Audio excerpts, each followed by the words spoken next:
man dama sama kër rek ñu ne ma am na sa ay dëkkandoo yoo xam ne am nañu problème ci seen kër sapeur pompier ñu nga fa police nga fa alors man tamit ma daal di jóg génn ba ma génnee ma ñëw fekk ne effectivement sama dëkkandoo yu baax yu ma jege la waaw parce que c'est la famille Camara man ak seen papa la woon seen papa génn àddina ma nekk ak ñoom ak seen yaay nekk ak kenn ki di sama xarit docteur Antoinette Camara am tamit am na doom boo xam ne sama doom la moom tamit tudd Doué nekk docteur en médecine donc loolu moo tax ma ñëw wax dëgg yàlla mu metti ma lool mais nag ma teg ko ci loxo yàlla waaw.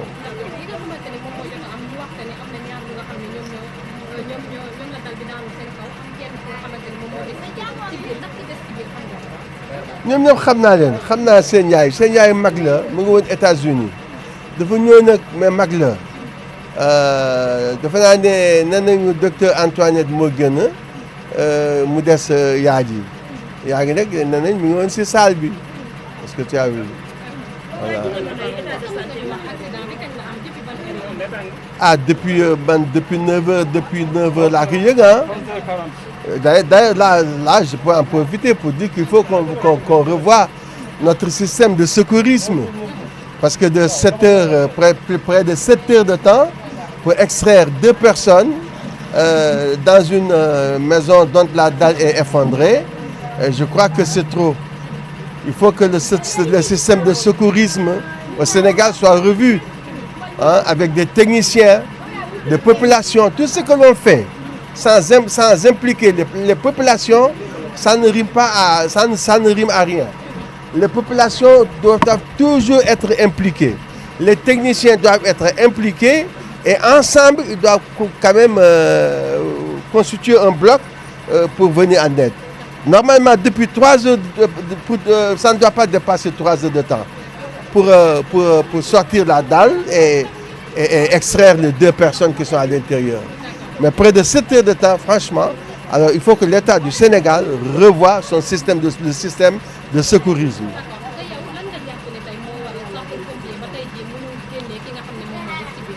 Ah ça, je ne sais pas, peut-être il y a une méconnaissance du milieu. Parce qu'il y a ce qu'on appelle l'étude en éducation sanitaire, il y a ce qu'on appelle l'étude du milieu. L'étude du milieu est d'une importance capitale. Quand tu arrives dans un scandale pareil, il faut faire une étude du milieu.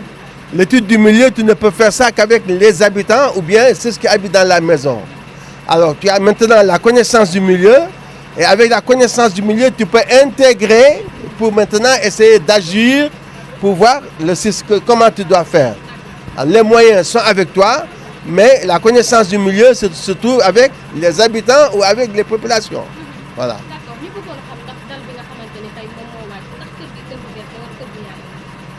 Non, vous savez, l'unité 15, toutes les dalles de l'unité 15 sont menacées.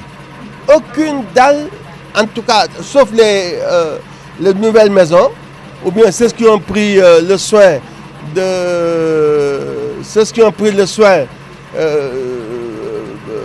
de construire en tenant compte de l'ambre marin. Parce qu'ici, c'est l'ambre marin. Mais en plus de l'ambre marin, alors si par exemple tu ne mets pas le ciment qu'il faut, alors ça peut poser des problèmes. Et c'est ce qui arrive à 97% de ceux qui sont sur le littoral. En dehors de ça aussi, ce qui aggrave les problèmes, vous savez, quand on faisait le littoral, nous nous sommes battus pour qu'il y ait la VDN. Les populations se sont battues pour qu'il y ait la VDN. Mais quand la VDN, on la faisait, la population n'avait pas été impliquée. Et puis ils avaient un appareil vibreur, mais qui secouait les bâtiments. Et c'est cela qui a été à l'origine de pas mal de problèmes dans les bâtiments. Si vous faites une inspection dans les maisons, vous verrez que toutes les maisons ont les mêmes problèmes. Ah, ça, je ne sais pas. Je ne saurais vous dire, madame. Il n'y a que les sapeurs-pompiers qui sont à l'intérieur qui peuvent vous dire. Ah, moi je n'ai aucune information. Je demande, je suis curieux comme tout le monde. Je demande, mais je ne vois personne. Ah.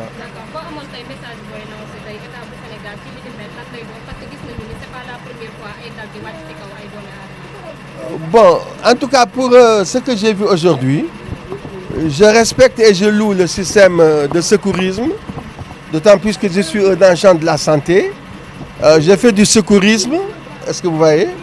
Alors, en tout cas, je leur aurais conseillé de toujours impliquer des techniciens et les populations avant d'agir. Parce qu'ici, c'est un problème de milieu. On ne sait pas où se trouvent les personnes. Seuls ceux qui sont dans la maison ou ceux qui connaissent la maison peuvent leur donner une idée de là où doivent se trouver les personnes. Et en ce moment-là, qu'est-ce qu'ils étaient en train de faire? Alors, maintenant, il y a le système pour action. Le système pour action appartient aux techniciens.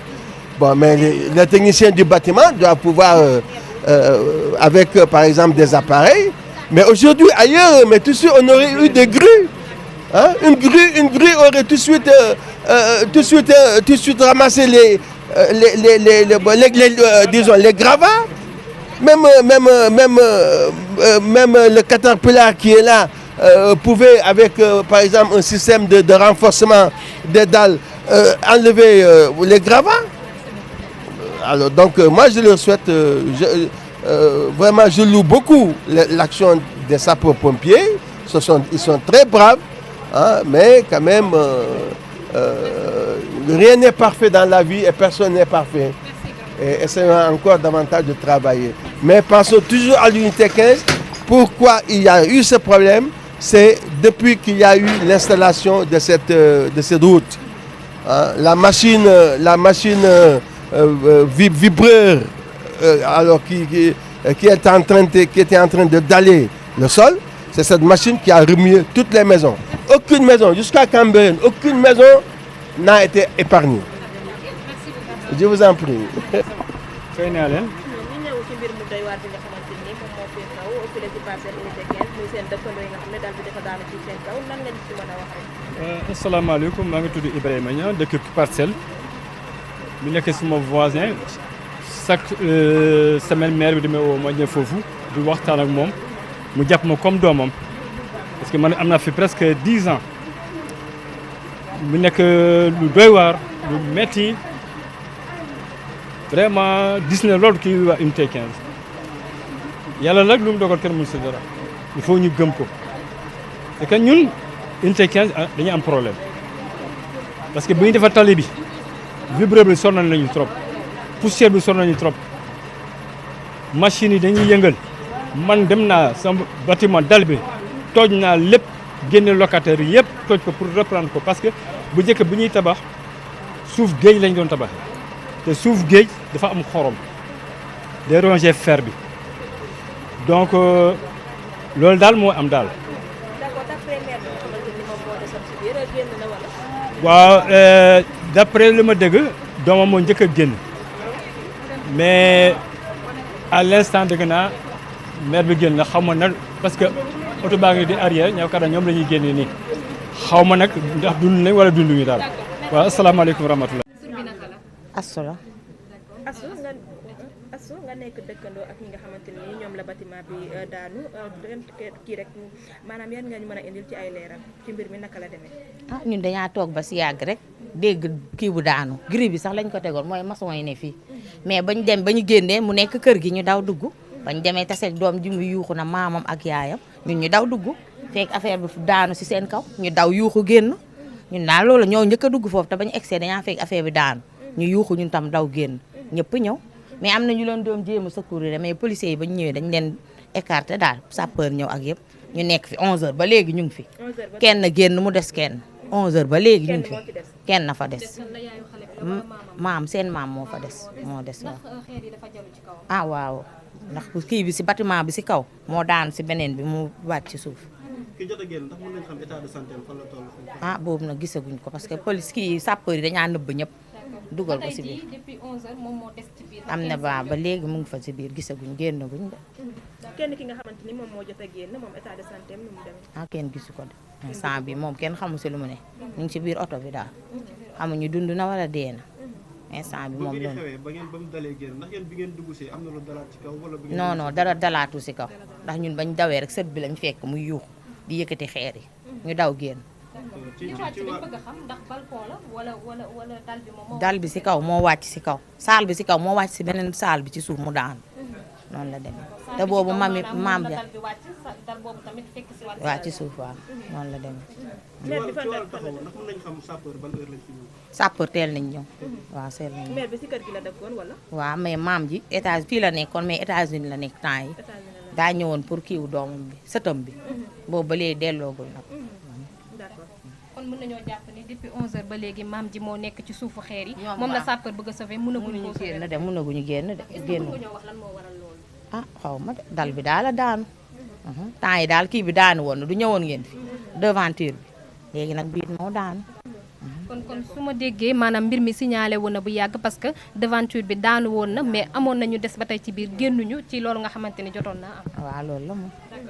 tey boo bëggoon lancer message bi ah li may lancé nekk nii daal amatul dara li ñu wax parce que dal bi daanu na ba pare amatul lu fa des. tey tamit nga ñaax ñi nga xamante ni ñoo dëkk ci kër ah fii moom depuis ba ñuy defar tali ba léegi xam nga kii oto yu ba ñuy mooy yëngal kër yi fii moom affaire yi da nga koy sentir muy yëngatu moom. maanaam kon amatu leen benn sécurité. ah waaw fii moom amatuñu sécurité te xam nga géej bi ak yooyu amatuñu sécurité moom. à part ñaar ñooñu ndax am na ñeneen ñu dëkkaat ci kër am na ñu dëkk si kër gi ñu ngi nii ci saal bi ñu am nañu xale yi ñu dañaa jàngi woon. waaye amul ñenn ñu ci am ay gars. non saal bi rek moo daanu amoon na ñu nekkoon si côté waañ bi benn sëtam bi ak kii doom ji dara dalu leen. ñi des ci biir génneguñ leen ndax identifié nañ leen ndax am nañ ñan la. kenn dong la seen maam moo fa des moo nekkoon di seetaan télé maam bu jigéen. waaw. d'accord merci beaucoup. ok merci. lii la. li métti